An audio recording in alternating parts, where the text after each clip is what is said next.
convierte la glucosa en lactato, sino simplemente se queda en piruvato. Ya puede ingresar aquí, se descarboxila oxidativamente, se oxida, pero deja convertido a este piruvato en acetilcoenzima. Si viene de la glucosa, acá tendríamos dos piruvatos, dos ciclos de estos y dos acetilcoenzimas A. ¿A dónde van? A esto que dice aquí, CK, ciclo de Krebs. De paso nos están regalando dos NH2. Recuerden que esto ocurre por duplicado. Acá serían dos NH2 que van a ir a la cadena respiratoria para producir ATP. Todo esto es descarboxilación oxidativa del piruvato.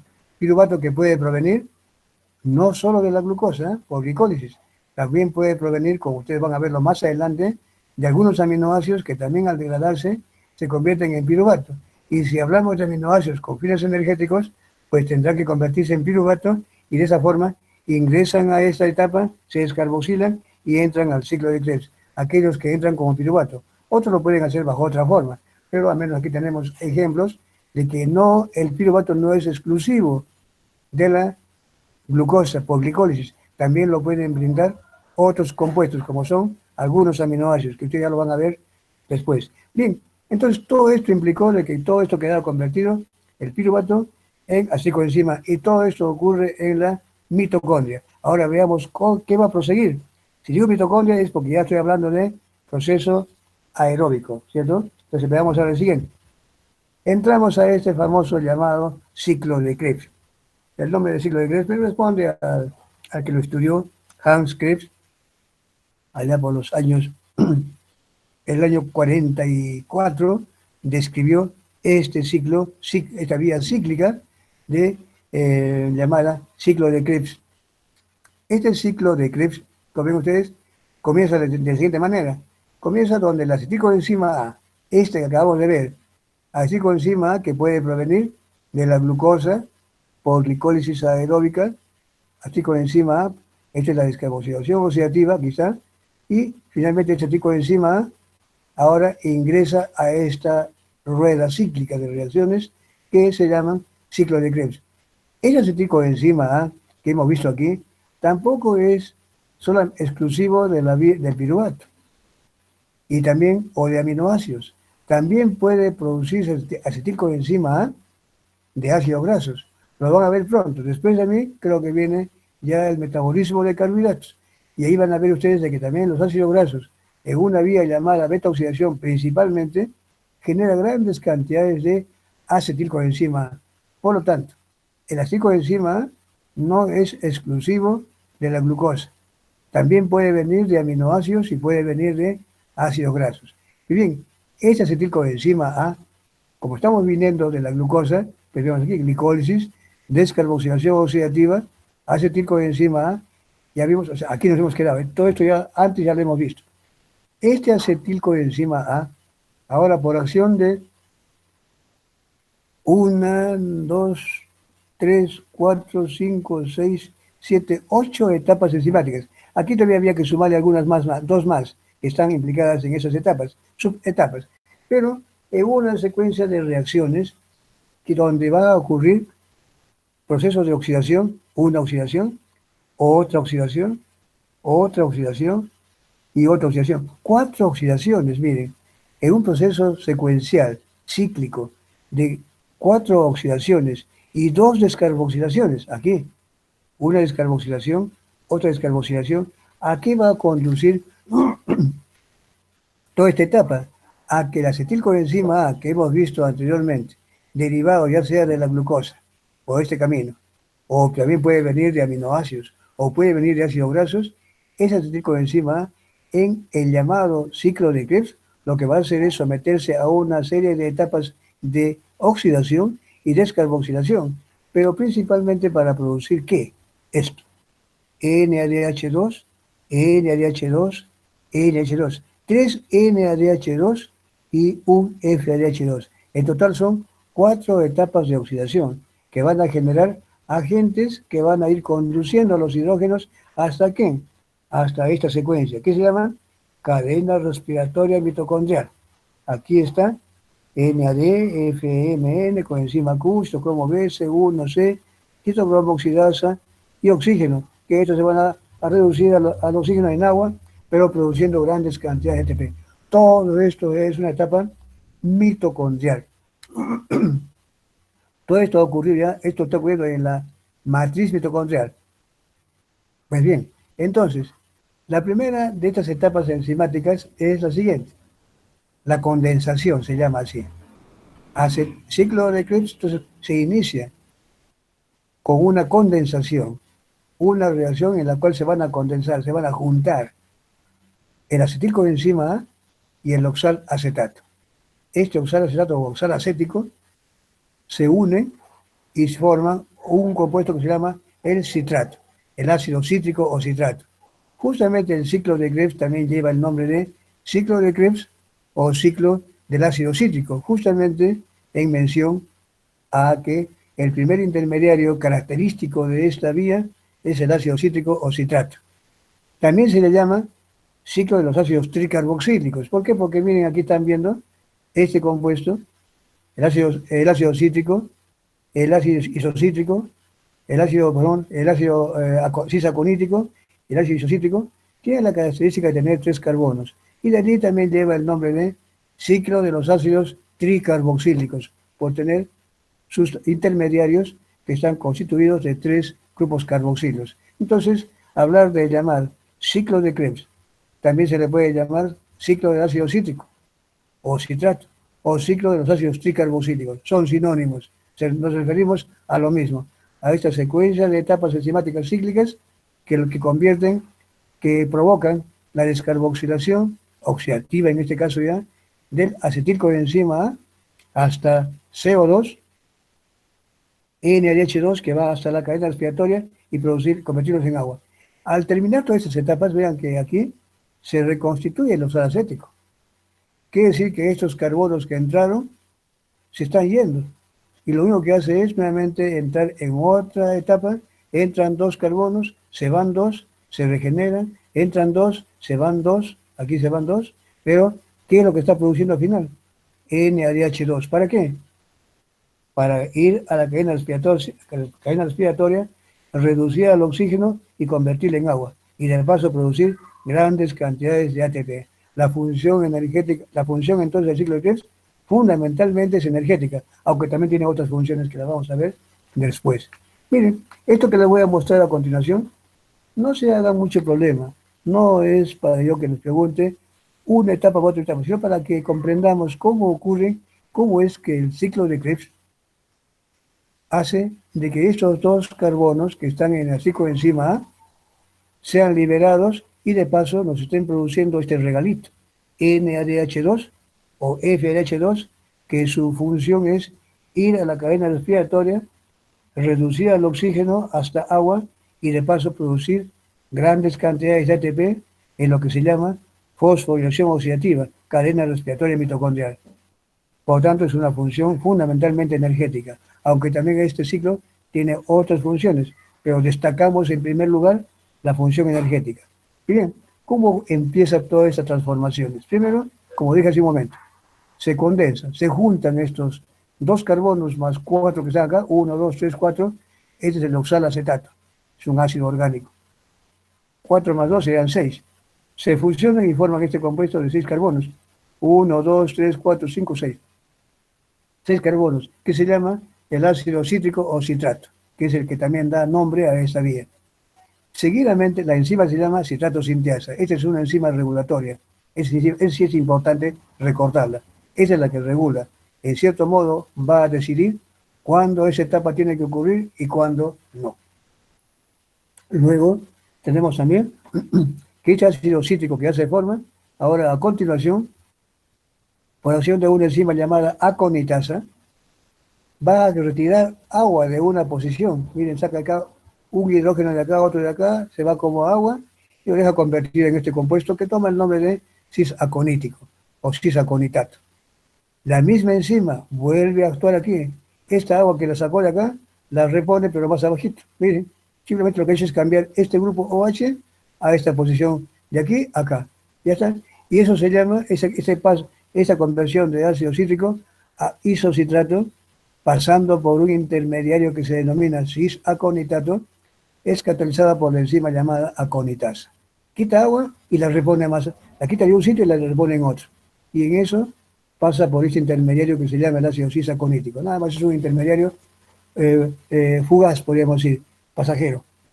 Se convierte en el ácido isocítrico. Este ácido isocítrico o isocitrato, a continuación, en una reacción catalizada por una enzima llamada deshidrogenasa, ojo, si digo deshidrogenasa ya estoy hablando de un proceso de oxidorreducción. Aquí este NAD está oxidado, ahora se reduce, se convierte en NADH o bien NH2. Y el ácido isocítrico queda convertido en el alfa-cetoglutarato. Pero este compuesto también ocurre una descarboxilación. En esta etapa en realidad ocurren dos etapas intermedias. Así como he puesto aquí, también ocurre que no les he querido poner para no complicar más este ciclo, y tampoco a ustedes. Pero no es simple, simplemente decirles de que este ácido cítrico pasa por un intermediario fugaz, en el cual este sustrato primero se ha oxidado, y luego termina la descarboxilación, dejando convertido a este isocitrato en el ácido alfa-cetoglutarato. Es un intermediario producto de esta reacción catalizada por enzima isocitrato de deshidrogenasa, que ha provocado una descarboxilación, miren, y oxidación, por tanto una descarboxilación oxidativa. Pero no se llama así de esa forma, porque si no confundiríamos con esta que también he visto aquí. Esa simplemente es una descarboxilación y una oxidación, pero que ocurren en forma muy independiente. Primero una y luego la otra. No como aquí habíamos visto, eso sí se llama descarboxilación oxidativa. Igual como también vamos a ver acá luego. Entonces aquí también ocurre una descarboxilación y una oxidación. Bien, una vez provocado esa reacción y habiéndose generado CO2 y NH2, este va directamente a la cadena respiratoria y producir ATP. Cada vez que veamos un NADH2, este va hasta desde el comienzo, hasta aquí. Y ustedes han visto ya en una clase pasada, anterior, que el NAD, cuando entrega los hidrógenos hasta el oxígeno, hidrógenos o electrones, genera 3 ATPs, que más propiamente se denominan como 2.5. Hoy se dice 2.5 ATPs y no 3. Es una forma de redondear, pero hoy conmigo vamos a trabajar indicando que cada NADH2 que va a la cadena respiratoria genera 2.5 ATPs, y cada FAD que va a la cadena respiratoria y que se incluye a ese nivel va a generar 1,5 y no 2 cuando uno lo redondea. 1,5 para ATPs para el caso de FADH2 y 2.5 para el caso ATPs para el caso de cada NADH2 que va a la cadena respiratoria. Eso para hacer el balance, ya veámonos, ya vamos preparando. Pues bien, entonces aquí ya se va generando este NH2 y ha quedado convertido el ácido isocítrico en alfa-cetoglutarato o ácido alfa-cetoglutárico. Este compuesto con 5 carbonos ahora va a someterse de nuevo a una reacción de descarboxilación y oxidación. Pero ojo, miren, aquí ven también la coenzima A, parecidito a lo que ocurrió al piruvato. ¿Recuerdan? Cuando el piruvato se descarboxila oxidativamente, se convierte en un derivado de la coenzima A, el acetilcoenzima A, acá igualito.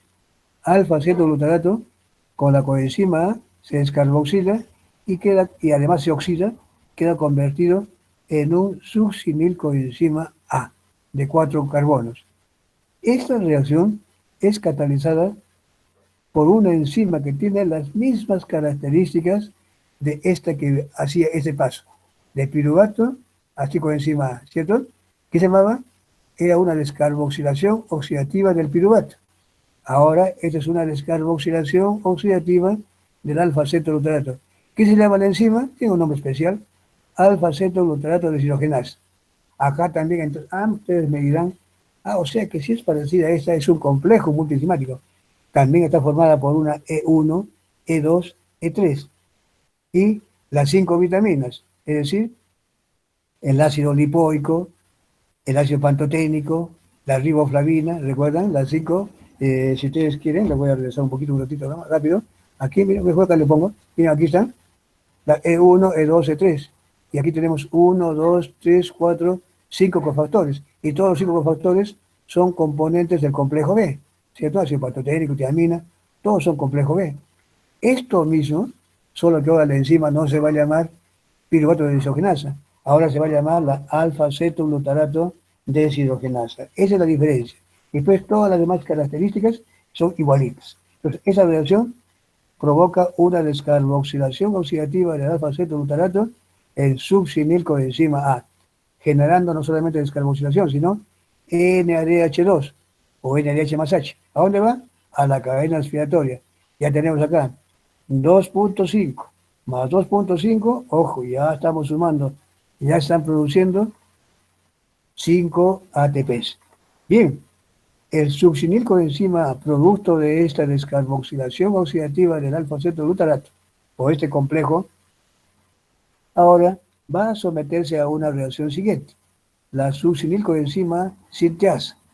A otros se le llaman también succinil coenzima succinato sinteasa, ¿no? Pero aquí normalmente vamos a llamarle así, succinilcoenzima sinteasa, también le llaman también liasa, pero sinteasa es mejor. Miren, esa succinasa o succinilcoenzima sinteasa, ¿qué es lo que va a hacer? Este compuesto aquí, ustedes pueden ver, le he puesto un signito, una S echadita, significa alta energía. Por tanto, este compuesto, al igual que lo que vimos en la vía glicolítica, este ácido fosfenol pirúvico, el ácido 1,3 y fosfolicérico son compuestos altamente energéticos. Aquí tenemos un compuesto altamente energético. Este enlace tiene tanta energía que la puede ceder primero al GDP para convertirla en GTP. Este GTP inmediatamente se hidroliza y transfiere esa energía de este enlace para formar ATP. Ojo, aquí estamos viendo una formación de ATP en un proceso llamado entrega directa, es decir, a nivel de sustrato. Todas las demás son vía a través de la cadena respiratoria, fosforilación oxidativa. Pero en el ciclo de Krebs ocurre una, que es esta, donde se forma ATP vía GTP, llamada fosforilación a nivel de sustrato. Muy bien, una vez que ha ocurrido esa enzima, ha hecho su trabajo, ha cortado, acá se le ve a la coenzima A, no le he puesto, y queda convertido simplemente ahora en succinato o ácido succínico. Succinicoenzima A se desprende del ácido de la coenzima A y se convierte en succinato, pero ha dejado un ATP. Como ven ustedes, aquí ya teníamos 2.5 más 2.5, 5, más 1, 6. Muy bien. Ahora sigamos. Acá tenemos el ácido succínico que se acaba de formar, o succinato, por acción de una enzima, la succinato deshidrogenasa. Esta enzima tiene como cofactor, o grupo prostético, como llamamos, más exactamente grupo prostético, al FAD. Es otra vitamina del complejo B, ¿cierto? La riboflavina, el FAD. Se oxida, porque quiere decir que el ácido succínico se oxida, ha perdido dos hidrógenos. ¿Quién se lo lleva? El FAD que se ha reducido. ¿A dónde va el FAD? Hasta la coenzima Q, y de aquí para acá va a producir 1.5, perdón, 1.5 ATPs. Y ya se los van sumando a lo que teníamos acá antes. Serían 6, 7.5 tendríamos acá, ¿cierto? Hasta aquí tendríamos 7.5 ATPs, sumándole eso incluso. ¿En qué se ha convertido el ácido succínico por acción de la succinato deshidrogenasa? Cuando se oxida, en el fumarato. Succínico se convierte en fumárico o fumarato.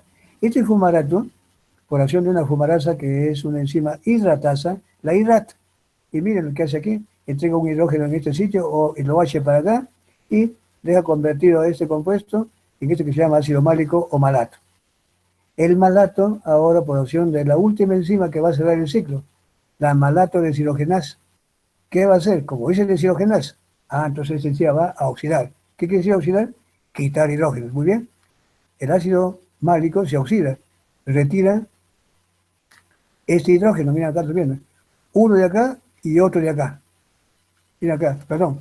Quita ese de acá, ¿cierto? Y aquí lo deja convertido en este compuesto que ahora se llama oxalato.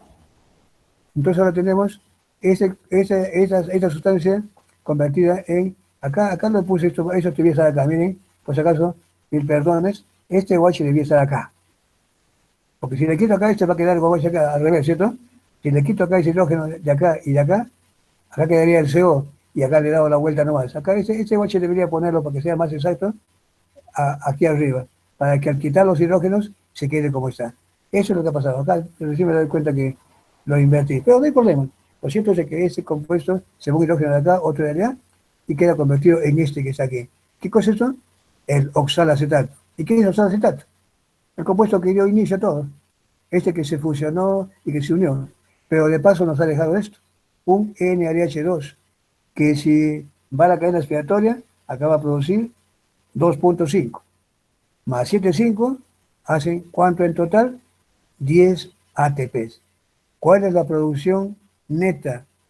¿Cuál es la producción de ATPs cuando un acetilcoenzima A se oxida hasta CO2 y agua, incluyendo el ciclo de Krebs y cadena respiratoria?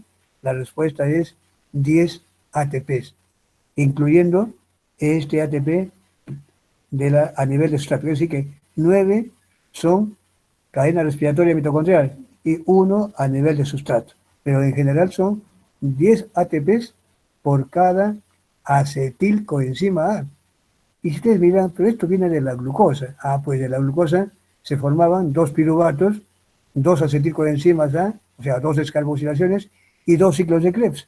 Entonces ya verán que cuando hablamos de glucosa, ahorita va a venir eso, tenemos que hablar que ya tendrá que haber ocurrido 2 ciclos de Krebs, por tanto, 20 ATPs. Esto sí es producción grande de energía, y no con los 2 ATPs que quedaban en la vía glicolítica, pura. Pero esto es cuando hay presencia de oxígeno, este oxígeno. Cuando hablo de mitocondrias, desde la descarboxilación oxidativa hasta el ciclo de Krebs, todo ocurre a nivel mitocondrial, y hablamos ya de oxígeno. Por lo tanto, ya estoy hablando de la degradación aeróbica, ¿cierto? Pero no hubiera habido esto si no hubiera habido este poquito. ¿Cuál es esto? La glicólisis que ocurre en el citosol. Bien, entonces, miren, aquí, antes de pasar a la siguiente diapositiva, aquí puse a ver, entonces, ¿qué de importancia le ven aquí a este ciclo? Que en esta vía, realmente, ocurren 4 oxidaciones. 3 a cargo de NAD, es decir, enzimas que tienen como cofactor enzimático al NAD, la nicotinamida, adenina nucleótido, NAD nomás le decimos, que va a la cadena respiratoria y va a generar ATP. Y una a cargo de FAD, o sea, la riboflavina, vitamina B2. Al final son 4 reacciones de oxidación y 2 descarboxilaciones, dejando nuevamente a usar acetato presto y para iniciar una nueva etapa del ciclo de Krebs, siempre y cuando haya el aporte suficiente de acetilcoenzima. Esto se genera, nuevamente ocurre, se descarboxilan, se oxidan, nuevamente se regenera, ingresan 2 carbonos, se van 2, se regenera oxígeno acético, y así es como opera el ciclo de Krebs. Y esto ocurre a nivel de la matriz mitocondrial, produciendo y generando ATP. La función principal, prioritaria del ciclo de Krebs es energética, pero no la única ni exclusiva. Aquí les voy a hablar de algo más que les estoy poniendo con esas flechitas. ¿Qué son estos? Aquí he visto de que cuando vimos anteriormente la descarboxilación oxidativa del piruvato, es decir, voy a regresar al anterior para que no se vayan a confundir ustedes, por favor. Cuando pongo esto, esta etapa es regulada. Cuando esa reacción no puede ocurrir en forma indefinida. Puede haber de que ocurra tanto de que se comienza a acumular y acumular el acetilcoenzima A, y eso va a ir al ciclo de Krebs. Pero entonces, el ciclo de Krebs no puede trabajar con tanto acetilcoenzima A si es que no tiene a la vez la misma cantidad de piruvato. Pues este acetilcoenzima A que estoy aquí señalando inhibe a su propia enzima formadora, y a la vez el propio acetilcoenzima A activa a una enzima carboxilasa que va a carboxilar al piruvato y convertirla en oxalacetato. Miren lo inteligente con que trabaja la célula. Cuando hay mucha acetilcoenzima A, esta cantidad elevada termina por bloquear a su propia enzima formadora. Y esa cantidad grande activa a esta. Inhibe así, pero activa a esta otra. ¿Para qué? Para que el piruvato se convierta en oxalacetato.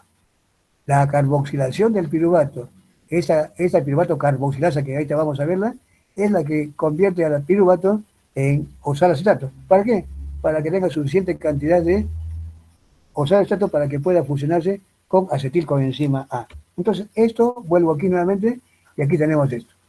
Entonces, cuando esto aumenta mucho, ¿de qué serviría si no tiene la misma cantidad de oxalato? Pues esta bloquea su formación y apertura esta, la piruvato carboxilasa. ¿Para qué? Para que el piruvato se convierta en oxaloacetato y de esa forma puedan tener los dos el fin de fusionarse y empezar el ciclo de Krebs. No puede ocurrir esto si es que no hay suficiente cantidad de oxaloacetato. ¿Quién lo hace? La propia psicoenzima, inhibiendo a sí mismo y activando a esta otra. También en este momento también se activa otra, también puede activar a esta otra. Este piruvato se puede carboxilar y oxidar a malato. Este malato se convierte de nuevo en oxaloacetato y así está garantizando a que esté ocurriendo el ciclo de Krebs. Son vías llamadas anapleróticas. Esto que está aquí en color naranjita se denomina, toman el nombre de vías anapleróticas, como de cebamiento, de alimentación, para proveer el sustrato necesario para que esta reacción pueda tener lugar. Otra cosa que también aquí les muestro es esto que he puesto aquí con un asterisco. Esto es un detalle, pero también eso hago solamente. Cuando uno echa, por ejemplo, flúor al agua, todos conocemos eso, ¿qué función tiene? En primer lugar, el flúor es un inhibidor de la glicólisis. Hay muchos microorganismos que son enteramente anaeróbicos, pues el flúor bloquea algunas enzimas de la vía glicolítica. Y sin glicólisis esos organismos no pueden vivir, porque no tienen energía. Aquellos que son puros glicolíticos. Pero también el flúor normalmente tiene esta capacidad de inhibir a esta enzima aconitasa. En realidad no le inhibe. Mira lo que hace el flúor. El flúor se une al citrato y forma un compuesto que se llama fluorocitrato. Este fluorocitrato no es sustrato de la aconitasa. Por lo tanto, el poner flúor se forma fluorocitrato, que automáticamente frena el ciclo de Krebs. No hay energía y si ese organismo estaba esperanzado en la energía, pues el flúor le está bloqueando su ciclo de Krebs, porque a veces puede haber formado, interrumpido esa vía, habiendo puesto en este sitio no citrato, sino un fluorocitrato. Es el mecanismo de la desinfección o la potabilización del agua, es decir, echar flúor para formar este fluorocitrato para que llegue a esa enzima y sin ciclo de Krebs, aquellos organismos aeróbicos no van a poder obtener energía, por tanto mueren. Tampoco puede ser en cantidades grandes, porque si en cantidades grandes también nos matan a nosotros. Es solamente en cantidades pequeñas, como es la que se pone en el agua potable. Miren, esto es, cuando hablamos de las vías que regulan, una vía importante que regula, pues ya hemos visto que es esta de acá, ¿cierto? Es una vía importantísima que alimenta prácticamente, es la vía que ceba, es la cebadora del ciclo de Krebs. Esta descarboxilación oxidativa es la que proporciona psicoenzima y la piruvato la que proporciona, oxaloacetato. Esta es entonces una vía que indirectamente regula el ciclo de Krebs. Pero otra enzima que regula es esta, la más importante en mamíferos, es la isocitrato de deshidrogenasa. Esta es una enzima clave. ¿Quién la inhibe? Cantidades grandes de ATP y cantidades grandes de NADH2 bloquean esta enzima. Y de esa forma limitan el ciclo de Krebs y hace que estos sustratos puedan ser, estos intermediarios, puedan de repente seguir otro destino. Otra, si ATP alto, claro, tiene lógica. Si esto ocurre es para formar ATP, pero si hay suficiente ATP, ¿para qué va a ocurrir? Pues esta cantidad alta de ATP, o también NADH2, que es prácticamente lo mismo, cantidad grande de NADH2, significa que ya está garantizada la cantidad de ATP. Pues ATP alto y NADH2 alto inhiben. Y niveles de ATP bajos y NADH bajos activan. Entonces ese es un mecanismo de prende y apaga. Si digo niveles bajos de ATP, ¿qué debo decir con respecto al ADP? Niveles altos de ADP son los que activan, ¿cierto? Niveles altos de ADP quiere decir que no hay ATP. Niveles altos de NAD indican de que no hay NADH2, por tanto tiene que activarse. Es la forma inversa de decir las cosas, nada más. Otra enzima clave que regula es esta. Esta enzima, que ustedes han visto, esa glutarato de deshidrogenasa, que es muy parecido a la degradación oxidativa, igualito. También es bloqueada por el sustrato, pero también tiene otros activadores, que ahorita la vamos a ver. Esto es otro enzima clave, pero es en segundo plano. El más importante es este, en mamíferos. En bacterias lo es este. En nosotros, en mamíferos, esto está en segundo plano. Otra etapa clave de la regulación, esta es la enzima inicial. También es llamada enzima condensante o citrato sinteasa o sintetasa. Esta enzima que junta los dos, pues los condensa, los junta, también es otra enzima clave de la regulación. ¿Quiénes la inhiben? ¿Cómo se regula? Niveles altos de acetilcoenzima A pueden inhibir a esta enzima. Claro, niveles altos de acetilcoenzima A es una señal de que esto está ya perfectamente ocurriendo y hay suficiente ATP. Esto tiene la capacidad de poder bloquear esta enzima y hacer que esto pueda seguir otra ruta, de repente para la síntesis de ácidos grasos, quién sabe. Bien, miren, esto es en sí lo que es el ciclo de Krebs, o también llamado ciclo del citrato o ciclo de los ácidos tricarboxílicos. Yo les digo aquí una preguntita que de repente se la pongo en el examen, ojalá me acuerde. Si no, me hacen recordar ustedes que tengo que poner esa pregunta. Miren, les digo, si yo les dijera con todo lo que tengo aquí en esta diapositiva, si digo, el ciclo de Krebs es una vía exclusivamente de los carbohidratos, ¿verdadero o falso? Ustedes dicen, a ver, ¿cómo es esto? Exclusivo de los carbohidratos, o sea, de la glucosa. Ah, no, pero eso será por este lado. Por acá sí, para la glucosa, pero acá también que hacen los aminoácidos, o sea, proteínas, y que hacen ácidos grasos. Ojo, entonces, por tanto, el ciclo de Krebs no es una vía exclusiva de la glucosa. Acá también pueden estar participando aminoácidos que pueden rendir así coenzima A, o bien piruvato, o ácidos grasos que pueden rendir así coenzima A. Por lo tanto, el ciclo de Krebs es el centro del metabolismo de carbohidratos, lípidos y proteínas o aminoácidos. Eso que quede bien en claro. Se los voy a preguntar. ¿Dónde ocurre el ciclo de Krebs? Les pongo en el citosol, en el espacio intermembrana, en la membrana mitocondrial interna, en el mitocondrias.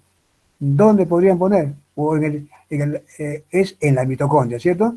Todo esto es una vía mitocondrial, en la matriz mitocondrial, ni siquiera en la membrana mitocondrial ni en el espacio intermembrana, es en la matriz mitocondrial.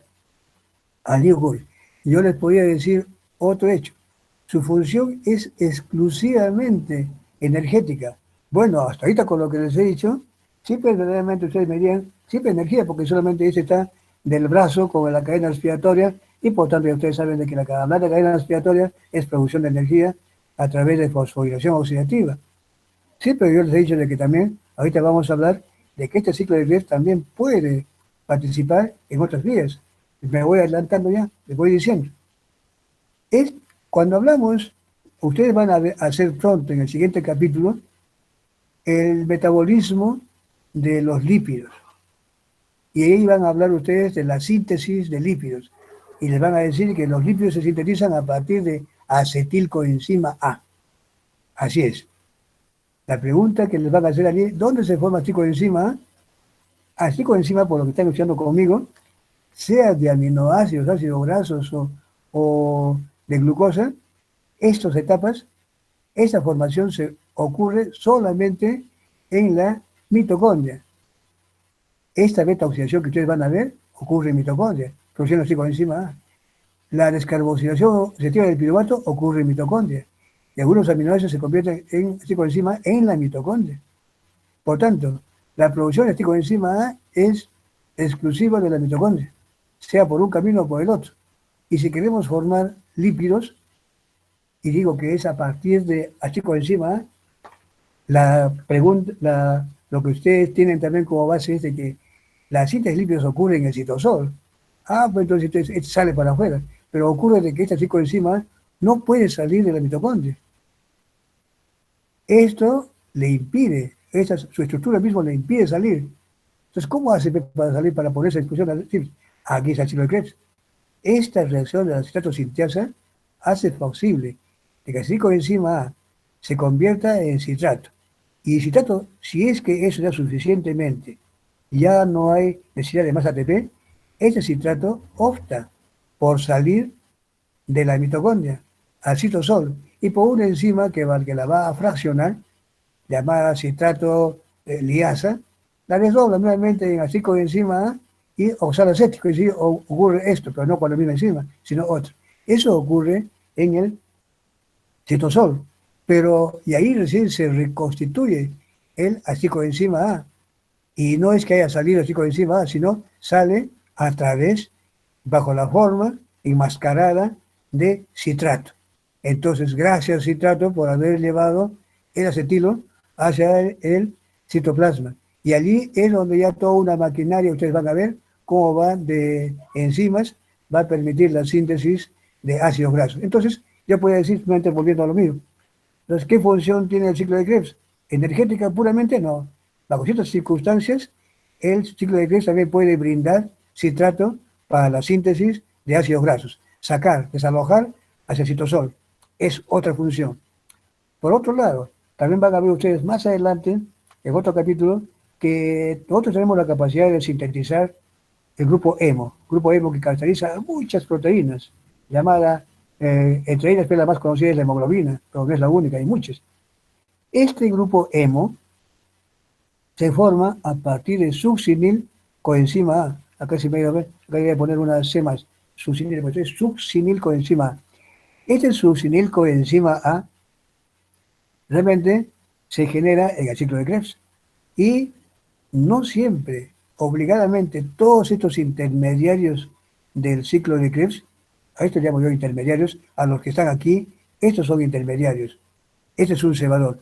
Esos intermediarios no necesariamente tienen que llegar hasta aquí. Ya han visto ustedes, de que algunos pueden ser derivados hacia otras vías, como por ejemplo síntesis de ácidos grasos, dependiendo de los requerimientos de la célula o las circunstancias. Aquí también, el succinilcoenzima A no necesariamente tiene que terminar reconvirtiéndose en oxalacético, sino que ese succinilcoenzima A, bajo ciertas circunstancias y de acuerdo a las necesidades y tipo de células o tejidos, pueden ser derivadas hacia la síntesis del grupo hemo. Gracias, ciclo de Krebs, por brindar succinilcoenzima A para la síntesis de hemo. Gracias, ciclo de Krebs, por brindar citrato para la síntesis de ácidos grasos y lípidos. Y también hay otro caso más, entre muchos otros. Este ácido isocítrico o isocitrato es un sustrato que normalmente está aquí para seguir todo ese camino, pero también en pequeñas cantidades de este isocitrato es derivado hacia otros destinos. Normalmente se convierten en intermediarios que van a permitir anular la acción de una proteína que se llama, es un factor derivado de la hipoxia, que es el que potencia ciertos tipos de cánceres. Entonces, si lo crees, también está vigilante, derivando cierta cantidad de ácido isocítrico, perdón, isocítrico se convierte en alfa-cetoglutarato, una cantidad cierta de alfa-cetoglutarato, este es el que normalmente es el que anula a una proteína que se deriva de la hipoxia y que es el responsable de transformación maligna en ciertos tipos de cánceres. Este ácido alfa-cetoglutarato derivado del isocitrato, gracias a la enzima isotodeshidrogenasa tipo 1, porque hay varias, son 5 isoenzimas, esta hace posible de que ese alfa-cetoglutarato anule, inhabilite a una proteína llamada factor inductor inducido por la hipoxia y que es responsable de muchos tipos de cánceres. Entonces, por ese lado también es importantísimo. Esta enzima hoy en día está tomando es un marcador tumoral. Cuando la enzima está bloqueada, generalmente, al no haberse compuesto, hay más tendencia a desarrollar ciertos tipos de cánceres. De ahí que ahora la gente, los estudiosos han empezado a estudiar hasta dónde es la magnitud de importancia. Por ahora se está usando como un marcador, si está inhibido, y ahí inmediatamente ya comienzan a ver cómo está ese factor y qué tipo de cáncer se puede estar presentando. Eso, miren, eso es lo importante de este ciclo. Así, en términos generales. No se memoricen las fórmulas, nada por el estilo. Por ejemplo, si aquí tengo que decirles de repente los nombres, estos son intermediarios. Cuando digo intermediarios me refiero a esto. Ácido cítrico, isocítrico, alfa-cetoglutarato, succinilcoenzima A, succinato, fumarato, malato, salsato. Estos son los más importantes. Son intermediarios. Pero si yo digo, intermediario será coenzima A, eso no es intermediario porque no está dentro del ciclo. Yo puedo poner de repente eso. Si es que quisiera, de repente va a haber preguntas más importantes para hacerles, pero si quisiera hacerles difícil, podría poner eso, sería lo más difícil. Lo más fácil es dónde ocurre, cuál es su función, cuántas oxidaciones ocurren, qué se requiere, NAD, FAD. Acá no olvidar de que los mismos cofactores que requiere esta también están acá. Ojo, no olviden de que esta es una descarboxilación oxidativa con estas 5 cofactores derivados del complejo B. ¿Cuáles son? El ácido lipoico, el ácido patoténico o coenzima A. Luego tenemos la riboflavina o vitamina B2, la niacina o ácido nicotínico, el ácido lipoico. Son los 5, la niacina, ¿no? Vitamina B1 también, la tiamina, que es la que forma la vitamina B1. Son 5, las 5 que están acá, también están acá. Acá está solamente, aquí le vemos el NAD, que es el ácido nicotínico, y el FAD, que es la riboflavina. Pero aquí también tenemos que se repiten esos más 3 más. Al final son 5 cofactores enzimáticos. Algo que olvidaba de repente, miren, que olvido grande. En la vía glicolítica van a ver ahí otra cosa importante, es de que es bastante dependiente de iones magnesio. Van a verlo después, ahorita ya no. Van a ver después de que realmente la vía glicolítica es altamente dependiente de iones magnesio. ¿Será por eso de que ustedes han visto ese magnesol y cómo revitaliza?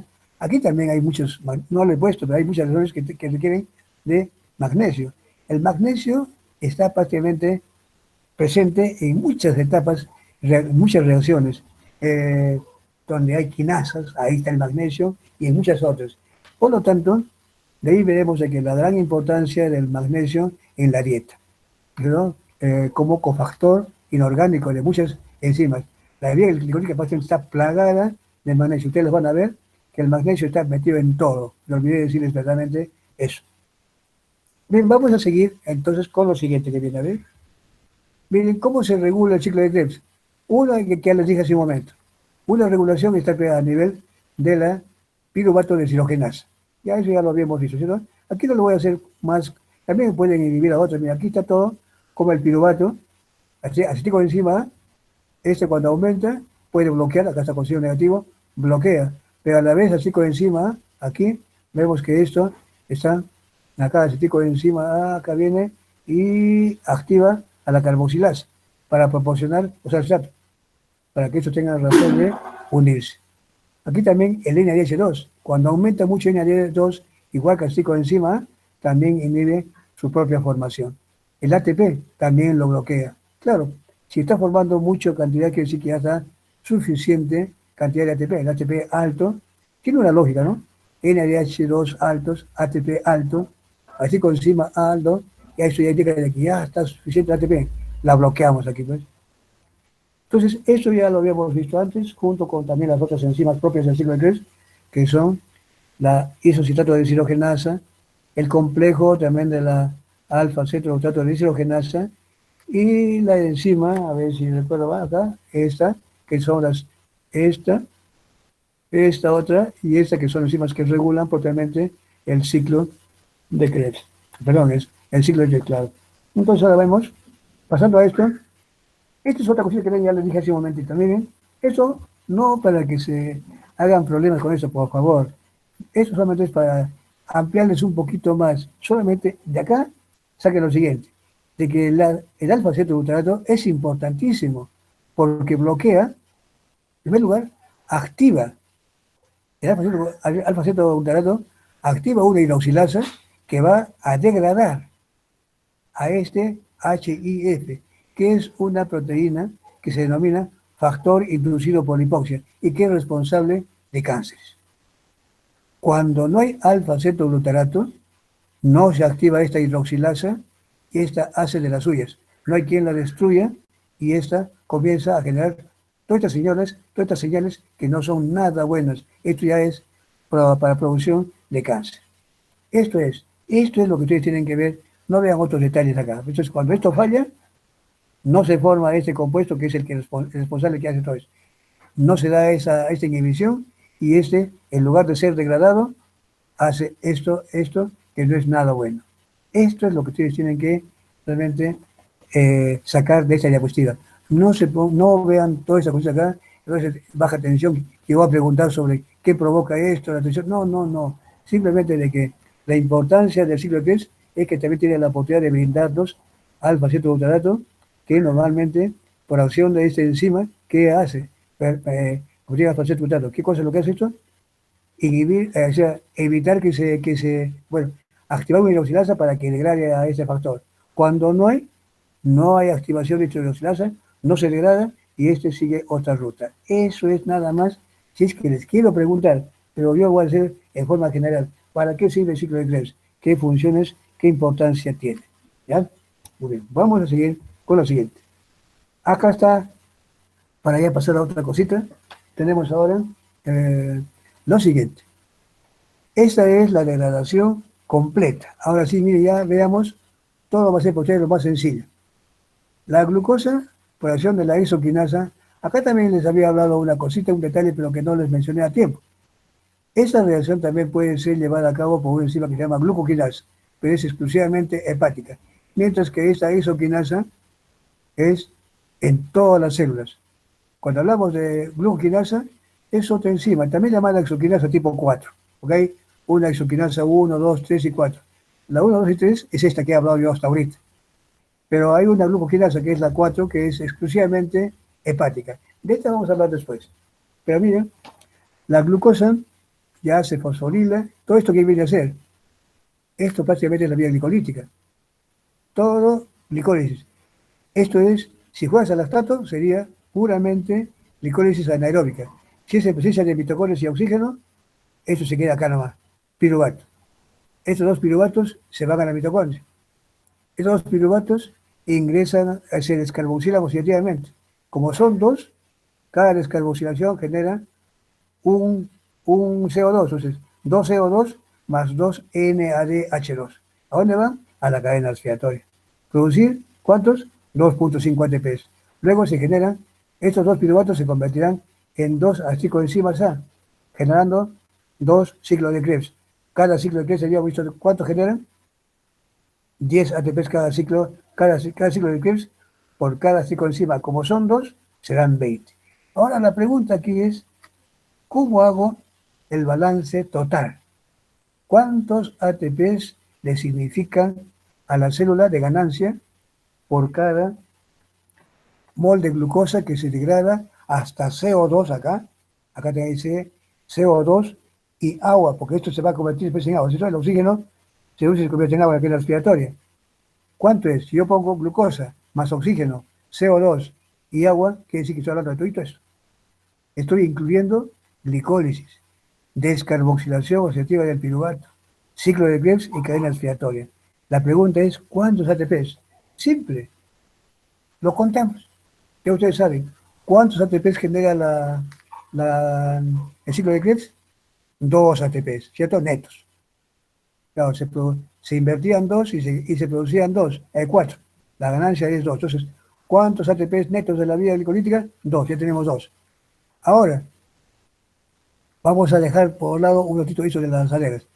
¿Cuántos piruvatos se formaban cuando hablamos de oxígeno? Ya hablamos de la glicólisis aeróbica. 2 piruvatos. Glucosa, 2 piruvatos. Esos dos van para acá.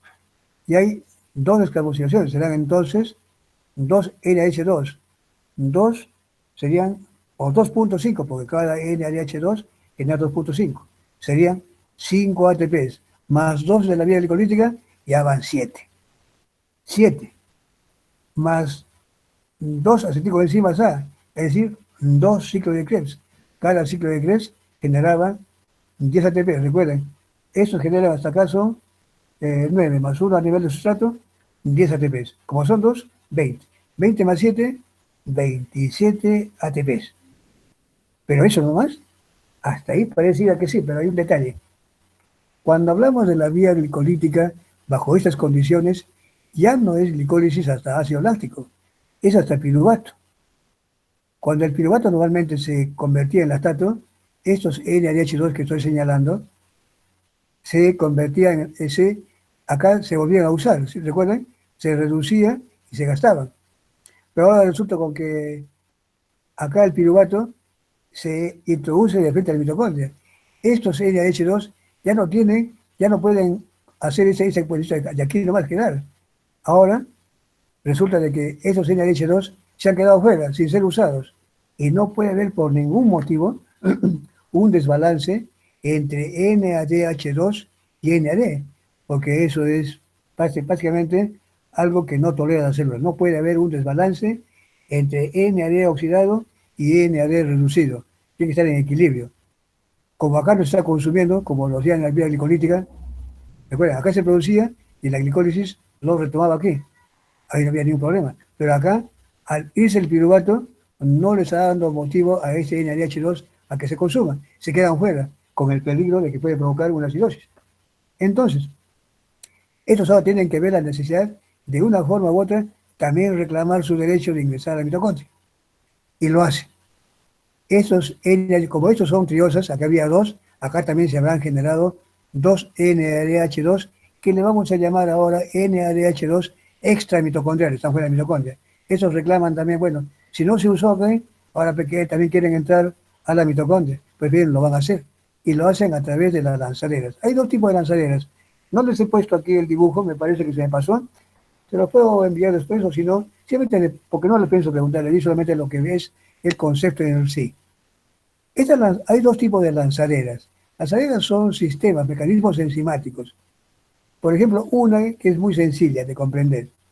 El NADH se puede introducir a un intermediario de la vía glicolítica, a la dihidroxiacetona fosfato, a ese de aquí, y lo convierte, claro, lástima que no tengamos aquí la pizarra como nos lo hacía presencial, cuando yo pongo dos hidrógenos a la dihidroxiacetona fosfato, se convierte automáticamente, toma la forma de glicerol 3-fosfato. Este glicerol 3-fosfato ahora se va para adentro, se introduce aquí en la mitocondria.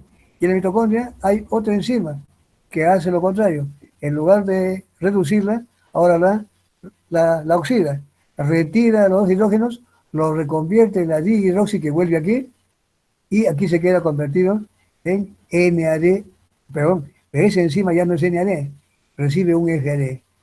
Esa enzima, lactato deshidrogenasa mitocondrial, es una enzima que no tiene NAD.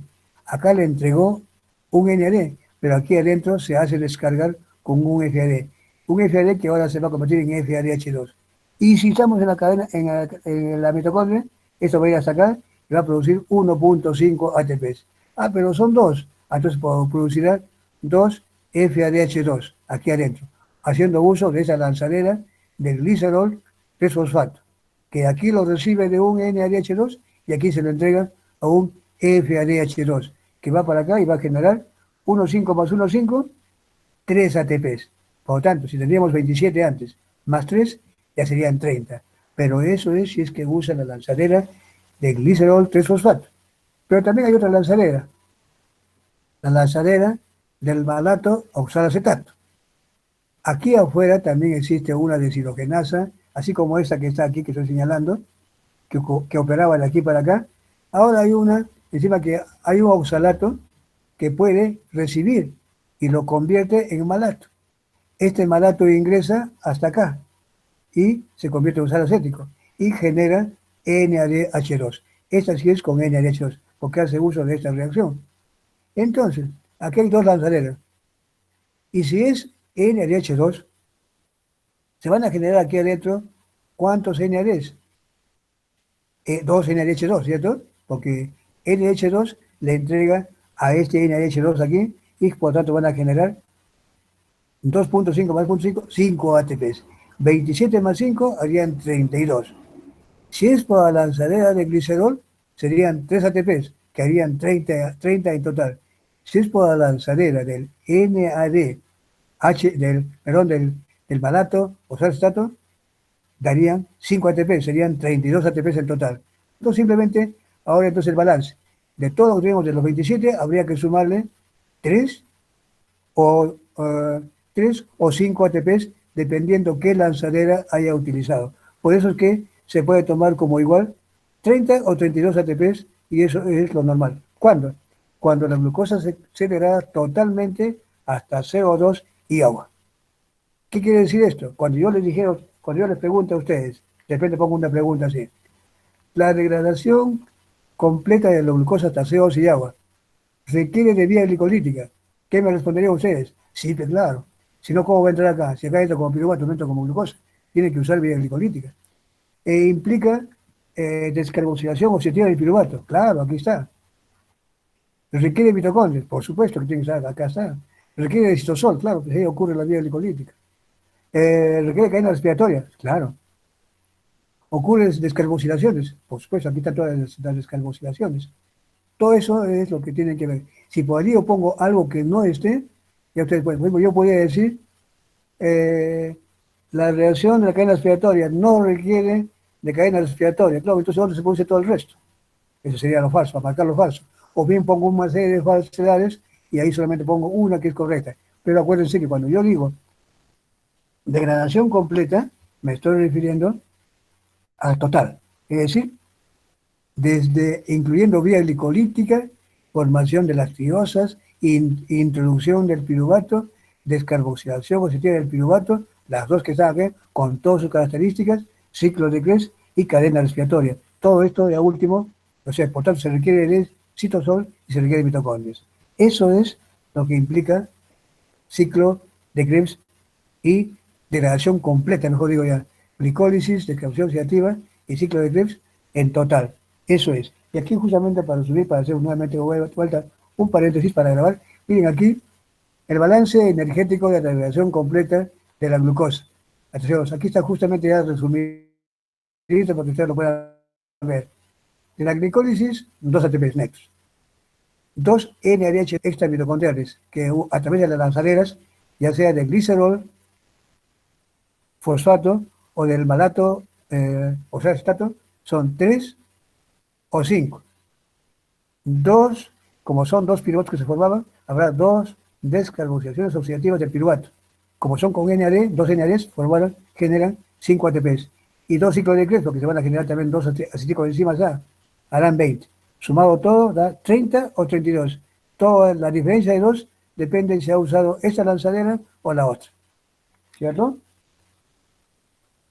Y esto más tenía que decirles. Bueno, no sé si hacer acá un paréntesis para que demos la oportunidad para grabar, para así en poco ustedes no puedan confundirse. ¿Listo? Un ratito, dense un descansito. ¿Les parece? Un descansito, ¿sí? ¿Está bien? Un descansito. Sí, profesor. Ya, muy bien. Unos 5 minutitos.